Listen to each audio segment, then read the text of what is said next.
अस्सलाम वालेकुम दोस्तों, मेरा नाम है मुदस्सिर और आप देख रहे हैं मुदस्सिर शहजाद यूट्यूब चैनल। दोस्तों आप सबको अपनी इस नई वीडियो में खुशामदीद करता हूँ। आज की वीडियो में बात करने लगे हैं कि how to become a financial analyst. Financial analyst क्या काम करता है, उसके सैलरी पैकेजेस क्या हैं, उसके बाद उसके रिलेटेड फील्ड कौन कौन सी हैं और इस फील्ड में आपको कामयाब होने के लिए कौन कौन सी स्किल की ज़रूरत पड़ेगी, और फाइनेंशियल एनालिस्ट की फील्ड में जाने के लिए आपको कौन कौन सी डिग्रीज़ लेना जो है वो बहुत ज़्यादा ज़रूरी है। आज हम इस वीडियो में डिटेल से बात करेंगे। चलते हैं वीडियो की तरफ। सबसे पहले हम बात कर लेते हैं कि फाइनेंशियल एनालिस्ट क्या काम करता है। मैं साथ से क्लिक कर लेता हूं ताकि आपको डेफिनेशन में नज़र आ जाए इसका काम क्या है। Financial analyst assess financial data to help companies make investments and budgeting decisions. जो फाइनेंशियल एनालिस्ट है वो बेसिकली क्या करता है, assesses financial data to help, financial data को हासिल करने के बाद कंपनीज़ को हेल्प करता है उनकी इन्वेस्टमेंट और बजट के डिसीजन में। जो पैसे के हमारे पास लेन देन होता है उसमें कंपनी का उसमें बजट होता है और उसमें कंपनी जो इन्वेस्टमेंट करनी होती है उसके हवाले से जो फाइनेंशियल एनालिस्ट जो है वो कंपनी की हेल्प करता है। आगे हम वीडियो में इसके साथ साथ बात करते जाएंगे, आपको मज़ीद इसकी समझ आ जाएगी।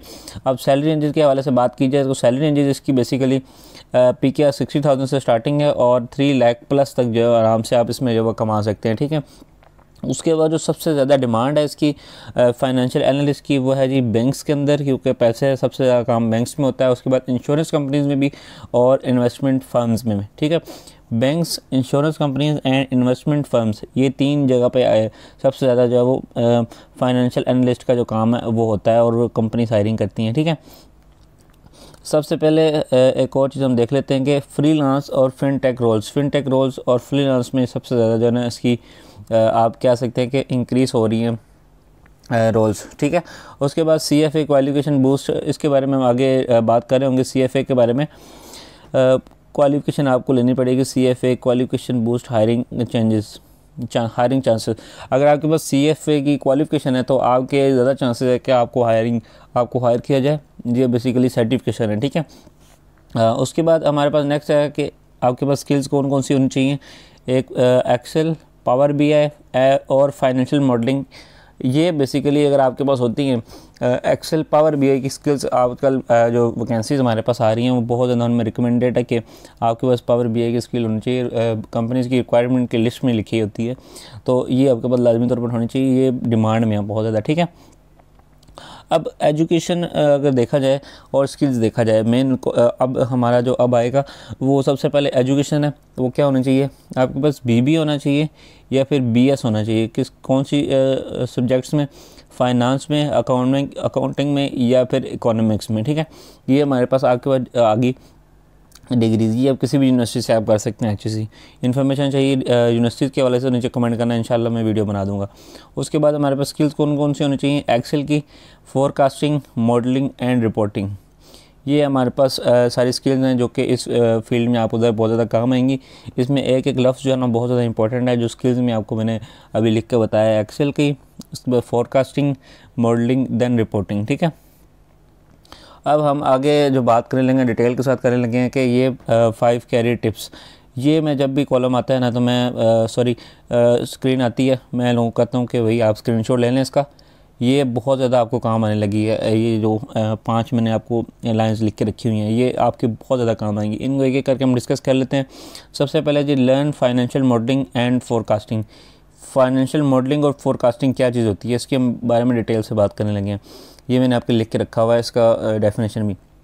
Financial forecasting is the process of projecting how business will perform during a future reporting period. ठीक है, उसके बाद नेक्स्ट है जी, financial modelling is the process of gathering information from forecast and other data then simulating discrete scenarios to analyze what impact they might have on the company's financial health। ठीक है, ये आपको फाइनेंशियल मॉडलिंग और forecasting के बारे में मैंने बता दिया। उसके बाद नेक्स्ट जो सबसे इम्पॉर्टेंट चीज़ है, टेक CFA लेवल 1 और ACCA courses.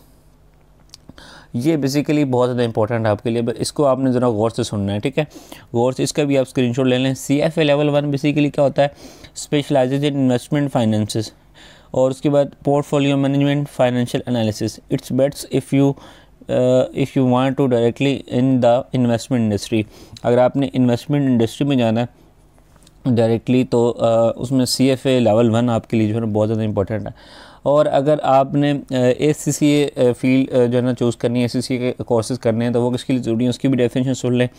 Broader qualification in accounting and finance, अगर आप और नेक्स्ट हमारे पास for example auditing, tax, corporate finance. It's good choice for a wide range of roles in accounting firms और various industries. अगर आपने accounting firms और इसके साथ साथ वेरियस जो मिलती होती है उसके बाद इंडस्ट्रीज़ हैं उसमें जाना है तो ACCA कर लें। अगर आप इन्वेस्टमेंट में जाना है डायरेक्टली तो CFA का लेवल 1 आप जो है ना कर सकते हैं, ये आपको बहुत ज़्यादा हेल्प आउट करेगा जाने में, ठीक है। Next on master Excel, power BI and Tableau, ये हमारे पास 3 सॉफ्टवेयर हैं और ये बहुत ज़्यादा इंपॉर्टेंट है। एक्सेल बहुत ज़्यादा इस्तेमाल होता है, जो आपका लेटेस्ट आपने जो एक्सेल की वर्जन चल रहा है ना आपने वो इस्तेमाल करना है, ठीक है। अभी जैसे भी मैं वीडियो जो रिकॉर्ड कर रहा हूँ 2025 के कर रहा हूँ तो ऑफिस 365 के नाम से M365 माइक्रोसॉफ्ट का ऑफिस 365, उसमें जो एक्सेल है उसको आपने करना है, सीखना है। उसके बाद पावर BI का सॉफ्टवेयर आपने सीखना है और टेबलो को सीखना है, ठीक है। उसके बाद है follow stock market trends, stock market के ट्रेंड्स को आपने लाजमी तौर पर फॉलो करना है। ये आपको हेल्प कर रहे होंगे कंपनी के फ्यूचर इन्वेस्टमेंट वगैरह में। जो आपने डेफिनेशन एक दफ़ा पढ़ ली थी ना फाइनेंशियल एनालिस्ट की, उसको आप ज़रा रिकॉल करेंगे तो आपको पता लगेगा कि स्टॉक मार्केट का ट्रेंड आपके लिए क्यों ज़रूरी है फॉलो करना, ठीक है। उसके बाद नेक्स्ट है कि नेटवर्क विद फाइनेंस प्रोफेशनल्स विया लिंक्डइन में जो अगर आपका अकाउंट नहीं बना हुआ तो आप लाजमी तौर पर बनाएं। अगर आपको नहीं बनाना तो नीचे कमेंट करें, मैं आपको इंशाल्लाह इसके बारे में वीडियो दे दूंगा। तो आपने हमेशा नेटवर्किंग अपनी अच्छी रखनी है अगर आपने इस तरह की फील्ड्स में जाना है, क्योंकि ये सारे पढ़े लिखे लोग होते हैं प्रोफेशनल्स, तो इनके साथ आपने नेटवर्क लाजमी बनाना है। जो फाइनेंस के प्रोफेशनल्स होते हैं उसमें जब आप जाएंगे लिंक्डइन की एप्लीकेशन में या वेबसाइट में आपको बेसिकली सर्चिंग के ऑप्शन मिलेंगे और वहाँ पर फाइनेंस वगैरह के टॉपिक्स वगैरह होंगे। आप उनको जो क्लिक करेंगे ना, जब आपके सर्कल में वो चीज़ें ऐड होना शुरू हो जाएंगी, वो बंदे आ जाएंगे सारे, ठीक है। अगर आप किसी और फील्ड में जाना चाहते हैं तो मैं 5 फील्ड अभी आपको इस वीडियो में बताने लगा हूँ, रिलेटेड फील्ड जो फाइनेंशियल एनालिस्ट के साथ हैं। अगर आपकी सेम पढ़ाई है और आपके पास सेम स्किल्स हैं तो और आप किसी और फील्ड में स्विच करना चाहते हैं तो वो आप कर सकते हैं। सबसे पहले जो फील्ड में आप कर सकते हैं वो कर सकते हैं इन्वेस्टमेंट एनालिस्ट की फील्ड में। उसके बाद कॉर्पोरेट फाइनेंस मैनेजर की फील्ड में आप स्विच कर सकते हैं। उसके बाद बजट एनालिस्ट की फील्ड में आप कर सकते हैं, ये 3rd नंबर की फील्ड है। उसके बाद नेक्स्ट रिस्क मैनेजर की फील्ड में आप जो कर सकते हैं 4th। और लास्ट हमारे पास जो आ जाता है 5वें नंबर की है वो है जी बिज़नेस एनालिस्ट। आप इस फील्ड में जो है ना आराम से अप्लाई कर सकते हैं, इसमें भी स्विच कर सकते हैं, ठीक है। उम्मीद करता हूँ कि ये वीडियो पसंद आई होगी। मैंने काफ़ी ज़्यादा चीज़ें इस वीडियो में कवर करने की कोशिश की है। अगर वीडियो पसंद आई तो दोस्तों के साथ लाजमी तौर पर शेयर करें। मिलता हूँ फिर किसी अच्छी सी वीडियो में, तब तक दीजिए इजाज़त। अल्लाह हाफिज़।